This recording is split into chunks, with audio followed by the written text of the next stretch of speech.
तो दोस्तों टी20 world cup में टीम इंडिया के लिए ना समझिए अलार्म बज चुका है। साउथ अफ्रीका के खिलाफ जो एक करारी हार मिली है उसने टीम को एक ऐसे मोड़ पर लाकर खड़ा कर दिया है जहां से अब हर एक कदम सेमीफाइनल की उम्मीदों को या तो बनाएगा या फिर तोड़ देगा।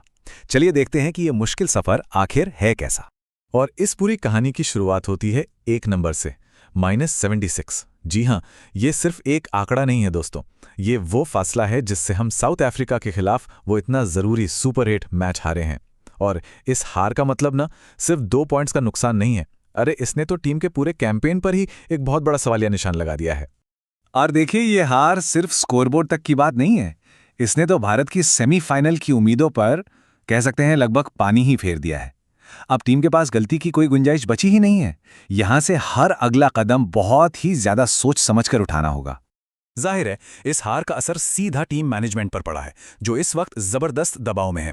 और अब बातें तेज हो गई हैं कि आने वाले जो करो या मरो वाले मैच है ना, उनके लिए प्लेइंग 11 में कुछ बड़े और कड़े फैसले लिए जा सकते हैं। सीधी सी बात है, अब एक्सपेरिमेंट का समय खत्म हो चुका है, अब सिर्फ रिजल्ट देने का टाइम है।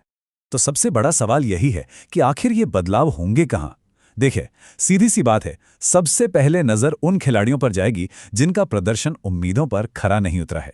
तो चलिए देखते हैं कि कौन कौन है जो इस वक्त निशाने पर है।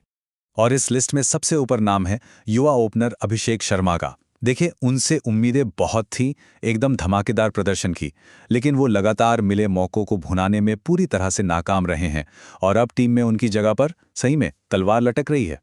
उनके आंकड़े खुद ही पूरी कहानी बयां कर देते हैं। सोचिए, पाकिस्तान और नीदरलैंड्स के खिलाफ खाता तक नहीं खोल पाए, 0 पर आउट।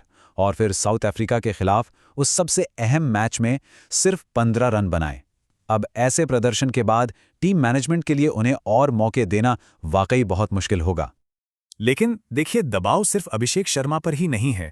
टीम मैनेजमेंट जो है ना, वो तिलक वर्मा और रिंकू सिंह के प्रदर्शन से भी खुश नहीं है।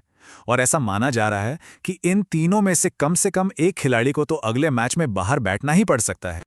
और ये 0, ये आंकड़ा है रिंकू सिंह का, जो साउथ अफ्रीका के खिलाफ बिना कोई रन बनाए आउट हो गए।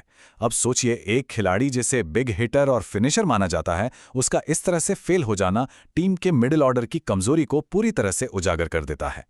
तो ये तो बात हो गई खिलाड़ियों के व्यक्तिगत प्रदर्शन की, लेकिन इसके अलावा टीम की रणनीति में भी एक बहुत बड़ी खामी सामने आई है जिसे टीम मैनेजमेंट ने भी माना है, और वो है प्लेइंग 11 में बाएं हाथ के बल्लेबाजों की भरमार।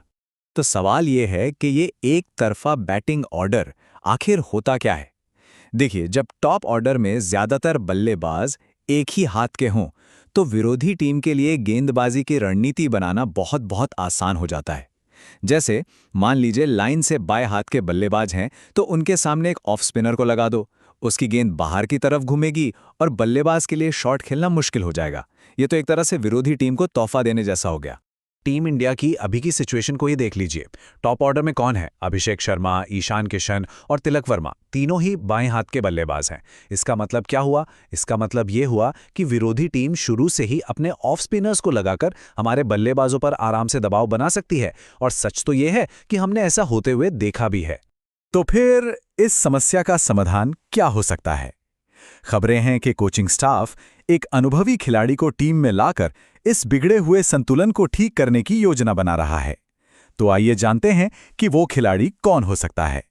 और वो नाम है संजू सैमसन। जी हां, टीम मैनेजमेंट को लगता है कि संजू का अनुभव और उनका दाएं हाथ का बल्लेबाज होना टॉप ऑर्डर को वो जरूरी संतुलन दे सकता है जिसकी अभी कमी है।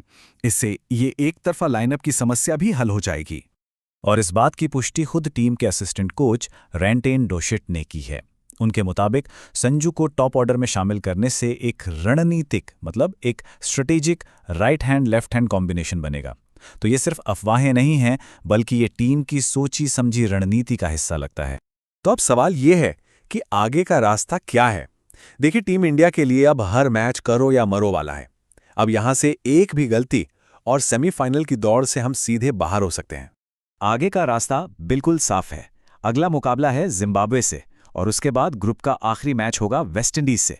और लक्ष्य सिर्फ एक है, किसी भी कीमत पर सेमीफाइनल में जगह बनाना। लेकिन यहां एक पेंच है।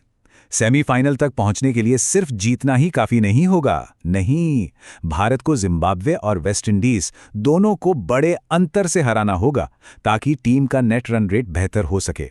ये नेट रन रेट एक तरह से टाई ब्रेकर का काम करता है और ये तय करता है कि कौन सी टीम कितनी शानदार तरीके से जीती है।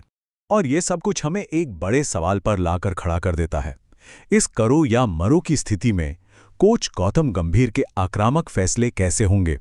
प्लेइंग 11 में कौन से बड़े और साहसिक बदलाव देखने को मिलेंगे? इन सवालों का जवाब ही इस वर्ल्ड कप में टीम इंडिया का भविष्य तय करेगा।